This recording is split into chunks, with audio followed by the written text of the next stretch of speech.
Good evening बच्चों। बच्चों ये वीडियो स्पेशली मैंने क्लास 10th के लिए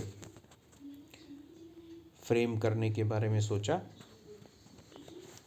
बच्चों, जैसा कि आप लोगों को मालूम है कि सीबीएसई ने ये अनाउंस कर दिया है, फॉर्मली ये अनाउंस कर दिया है कि वो 26 अप्रैल से आपका टर्म 2 का बोर्ड एग्ज़ाम स्टार्ट करेगी।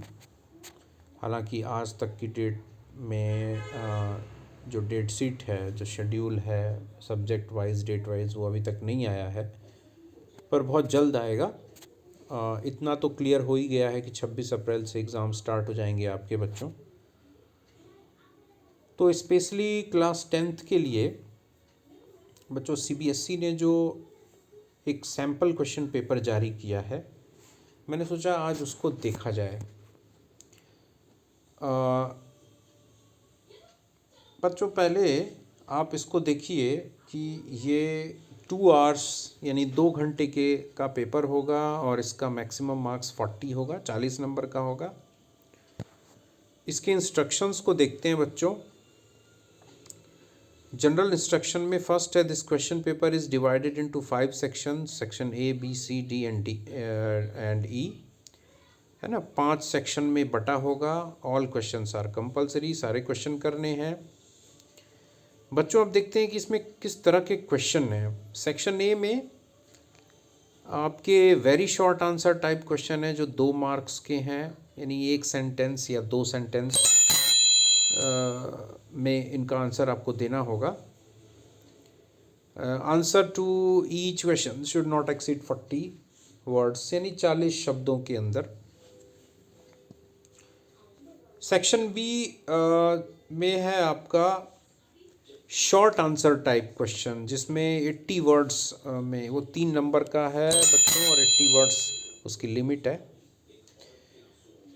सेक्शन सी क्वेश्चन नंबर 9 और 10 है, ये लॉन्ग आंसर टाइप क्वेश्चन है, 5 नंबर का है बच्चों, और मैक्सिमम वर्ड्स जो हैं इसमें 120 हैं। बच्चों, 2 क्वेश्चन इसमें दिखा रहा है क्वेश्चन नंबर 11 और 12 केस बेस्ड क्वेश्चन। अभी आगे हम लोग इस पे बात करेंगे कि केस बेस्ड क्वेश्चन क्या होते हैं। इसके अलावा बच्चों मैप बेस्ड क्वेश्चन है। मैप बेस्ड क्वेश्चन में 1 नंबर के लिए हिस्ट्री का एक मैप आएगा और ज्योग्राफी से 2 मार्क्स का मैप बेस्ड क्वेश्चन आएगा। ठीक है। अब आते हैं बच्चों हम लोग सेक्शन ए में, very short answer type question जो है बच्चों। इसमें क्वेश्चन नंबर 1 जो हमको स्क्रीन पे दिखाई दे रहा है वो है, how did the non cooperation movement unfold in the cities and towns of India. बच्चों, क्वेश्चन को आप समझो। इसमें आपसे पूछा गया है कि नॉन कोऑपरेशन मूवमेंट जो है वो शहरों कस्बों में किस तरह से शुरुआत हुई, इसका आरंभ कैसे हुआ। अब इसने थोड़ा सा इनडायरेक्टली तरीके से पूछा है। आपको इसमें लिखना क्या है आप ये समझिएगा। बच्चों, क्या होता है सोशल साइंस में बच्चों से थोड़ी गड़बड़ी हो जाती है। क्या गड़बड़ी होती है, बच्चे सब पढ़ के जाते हैं, सारी चीज़ों को उन्होंने पढ़ा होता है, लेकिन सोशल साइंस में स्पेशली क्या होता है बच्चों, इनडायरेक्ट क्वेश्चन आते हैं, घुमा करके क्वेश्चन पूछेगा, है ना। जैसे पूछ दिया, किसी लड़के को आपने खड़ा किया और बोला कि बेटा अपनी डेट ऑफ बर्थ बताओ, अपनी डेट ऑफ बर्थ बताओ, है ना, ईयर ऑफ बर्थ बताओ, ऐसा करके वो सीधे सीधे अपना डेट ऑफ बर्थ बता देगा, है ना। और अगर इसी क्वेश्चन को आप उससे पूछो कि उस फलाने शहर में, उसके मोहल्ले में, इस मोहल्ले में, गली नंबर इतने में, है ना, फलाने और फलाने, यानी पेरेंट्स का नाम लेकर के, कि पिता का नाम ये, माता का ये नाम ये, इनके घर में एक बालक का जन्म हुआ इस तारीख को, उस बालक का नाम बोलें, उस बालक का नाम क्या था। मतलब अब आप समझो, पूछा वही date of birth, date of birth ना पूछ के डेट ऑफ बर्थ दे दिया, उस लड़के का नाम पूछ लिया और बाकी सारी उसकी डिटेल बता दी।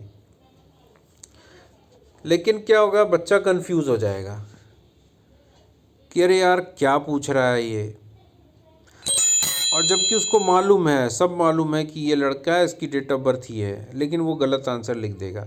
तो बच्चों ये हम हमारे जो सोशल साइंस में क्वेश्चन इसी तरह से आते हैं। अब ये क्वेश्चन जो है ये डायरेक्ट नहीं है, आपको आपने जो पढ़ा है क्या, नॉन कोऑपरेशन मूवमेंट में जो शुरू हुआ था वो शहरों में उसकी शुरुआत कैसे हुई थी, बस आपको यही बस बताना है। ठीक है, इसमें कोई ज़्यादा दिमाग नहीं लगाना है। ये अनफोल्ड वर्ड जो इसने यूज़ कर लिया कि अनफोल्ड इन द सिटीजन, इसमें आपको किसी भी तरह के भ्रम में नहीं पड़ना है। आपने जो पढ़ा है बस वही आपको लिखना है। आपने पढ़ा होगा कि ये नॉन कोऑपरेशन मूवमेंट सिटीज़ और टाउन्स में किस तरह से स्टार्ट हुआ था, कौन कौन से बॉयकॉट वगैरह हुए थे, आपको लिख देना है। दूसरा क्वेश्चन है बच्चों, why is tourism considered as trade. Simple सा है बच्चों, ये तुम्हारा ज्योग्राफी का क्वेश्चन लगता है, life line of Indian economy. इसमें टूरिज्म जो है वो ट्रेड क्यों है। ट्रेड क्या होता है बच्चों, पहले आप ध्यान से सुनो, ट्रेड क्या होता है। ट्रेड यानी व्यापार। व्यापार में क्या होता है, किसी भी चीज़ को हम बेचते हैं या खरीदते हैं। तो टूरिज्म भी एक तरह की सर्विस है जो बेची जाती है और इससे फ़ायदा होता है, पैसा कमाया जाता है, इसमें लोगों को रोज़गार मिलता है, लोग एंगेज होते हैं, बाइंग और सेलिंग का प्रोसेस होता है इसमें। ठीक है, अब सिंपल सा इसको समझिए और आप लिख दीजिए। फिर है थर्ड है, differentiate between one party and two party system. One party system क्या होता है, टू पार्टी। तो इसमें बच्चों डिफ्रेंशिएट बिटवीन, आप क्या करो, अगर आपको मतलब इस तरह से डिफ्रेंशिएट यानी दोनों में अंतर नहीं बताना नहीं आ रहा है, लेकिन अगर आप दोनों की डेफिनेशन जानते हैं कि वन पार्टी सिस्टम क्या होता है, टू पार्टी सिस्टम क्या होता है, आप उनको सेपरेट लिख दो,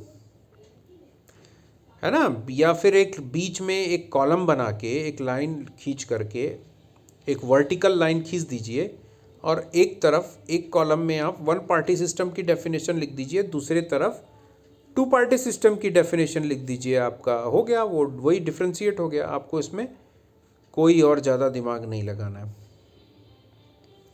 फिर है state the role of reserve bank of India. Reserve bank of India क्या करता है, 2 नंबर का बच्चों है, तो कम से कम 2 सेंटेंस 2.5 सेंटेंस में आप इसको कंप्लीट कर दो। मेन इसका रोल बता दो कि रिजर्व बैंक ऑफ इंडिया क्या करता है, किस तरह से वो रेगुलेट करता है जितनी भी फाइनेंशियल बॉडीज़ होती हैं। ठीक है, अब देखो ये क्वेश्चन क्या है। Fifth, read the data in the table given below and answer the questions that follow. ये जो डाटा दिया हुआ है उसको आप ध्यान से देख लो।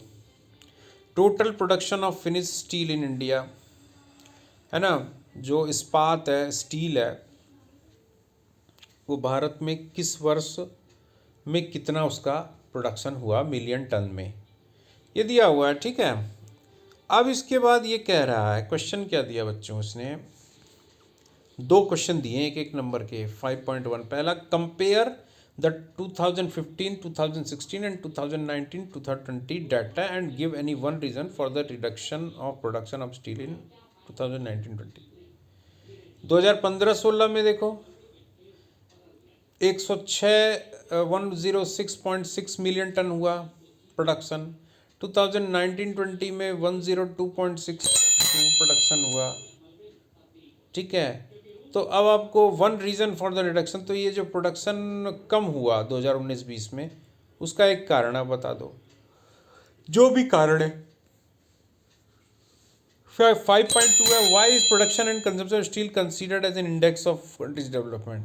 कि किसी भी देश में इस्पात स्टील का प्रोडक्शन और उसका उपयोग, उसका उत्पादन और उसका उपयोग, ये एक मानक के तौर पे यूज़ किया जाता है कि वो देश कितना विकास कर रहा है, वो कितना विकसित है ये डिपेंड करता है कि उस देश में लोहा और इस्पात की खपत कितनी है और प्रोडक्शन कितना है। ठीक है, क्योंकि बच्चों आपने पढ़ा होगा कि ये बेसिक इंफ्रास्ट्रक्चर है, बेसिक इंडस्ट्री है। जितना भी बेसिक इंफ्रास्ट्रक्चर है वो आयरन और स्टील इंडस्ट्री पे ही डिपेंड करता है, क्योंकि चाहे वो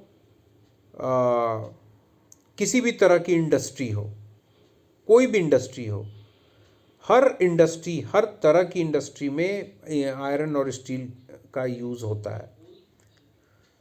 चाहे कोई नॉर्मल कंज्यूमर हो, भले ही वो इंडस्ट्री का पार्ट ना हो, आम आदमी जो कंज्यूमर हो,